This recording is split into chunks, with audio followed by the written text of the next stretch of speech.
देशवासियों, नमस्कार। कोरोना के इस कालखंड में पूरी दुनिया अनेक परिवर्तनों के दौर से गुजर रही है। आज जब 2 गज की दूरी एक अनिवार्य जरूरत बन गई है, तो इसी संकट काल ने परिवार के सदस्यों को आपस में जोड़ने और करीब लाने का काम भी किया है। लेकिन इतने लंबे समय तक एक साथ रहना, कैसे रहना, समय कैसे बिताना, हर पल खुशी भरी कैसे हो, तो कई परिवारों को दिक्कतें आई।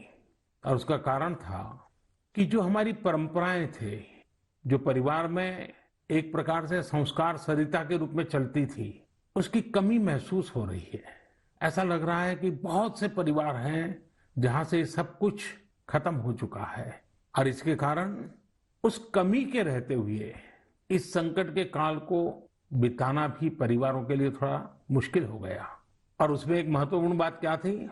हर परिवार में कोई न कोई बुजुर्ग, बड़े व्यक्ति परिवार के कहानियां सुनाया करते थे और घर में नई प्रेरणा, नई ऊर्जा भर देते हैं।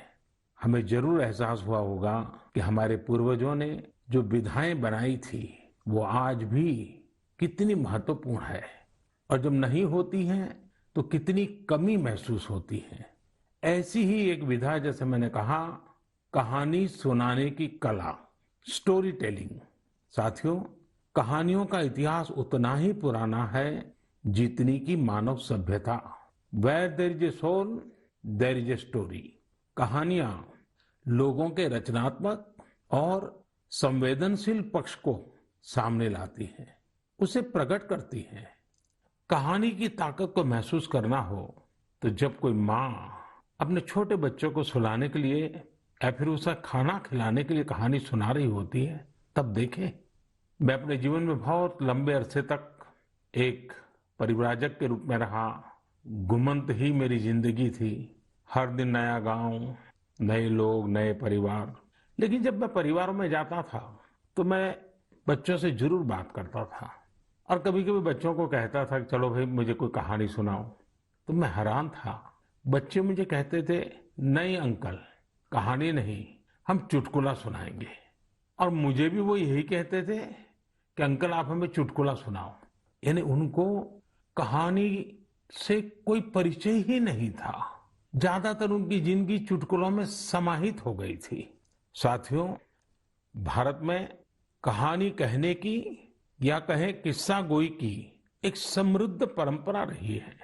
हमें गर्व है कि हम उस देश के वासी हैं जहां हितोपदेश और पंचतंत्र की परंपरा रही है, जहां कहानियों में पशु पक्षियों और परियों की काल्पनिक दुनिया गढ़ी गई ताकि विवेक और बुद्धिमत्ता की बातों को आसानी से समझाया जा सके।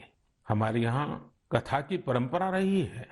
ये धार्मिक कहानियां कहने की प्राचीन पद्धति है। इसमें कथाकालक्षेपम भी शामिल रहा है।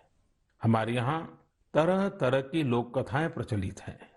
तमिलनाडु और केरल में कहानी सुनाने की बहुत ही रोचक पद्धति है।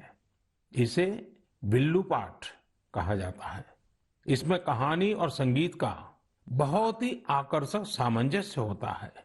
भारत में कठपुतली की जीवंत परंपरा भी रही है। इन दिनों साइंस और साइंस फिक्शन से जुड़ी कहानियां एवं कहानी कहने की विधा लोकप्रिय हो रही है। मैं देख रहा हूं कि कई लोग किस्सा गोई की कला को आगे बढ़ाने के लिए सराहनीय पहल कर रहे हैं।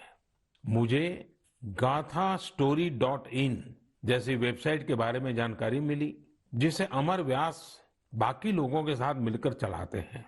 अमर व्यास IIM अहमदाबाद से MBA करने के बाद विदेशों में चले गए, फिर वापिस आए। इस समय बेंगलुरु में रहते हैं और समय निकालकर कहानियों से जुड़ा इस प्रकार का रोचक कार्य कर रहे हैं। कई ऐसे प्रयास भी हैं जो ग्रामीण भारत की कहानियों को खूब प्रचलित कर रहे हैं। वैशाली व्यवहारे देशपांडे जैसे कई लोग हैं जो इसे मराठी में भी लोकप्रिय बना रहे हैं। चेन्नई की श्री विद्या वीर राघवन भी हमारी संस्कृति से जुड़ी कहानियों को प्रचारित प्रसारित करने में जुटी है। वहीं कथालय और the Indian story telling network नाम की दो वेबसाइट भी इस क्षेत्र में जबरदस्त कार्य कर रही हैं। गीता रामानुजम ने kathalaya.org में कहानियों को केंद्रित किया है। वहीं the Indian story telling network के जरिए भी अलग अलग शहरों के स्टोरी टेलर्स का नेटवर्क तैयार किया जा रहा है। बेंगलुरु में एक विक्रम श्रीधर है जो बापू से जुड़ी कहानियों को लेकर बहुत उत्साहित हैं। और भी कई लोग इस क्षेत्र में काम कर रहे होंगे। आप जरूर उनके बारे में सोशल मीडिया पर शेयर करें।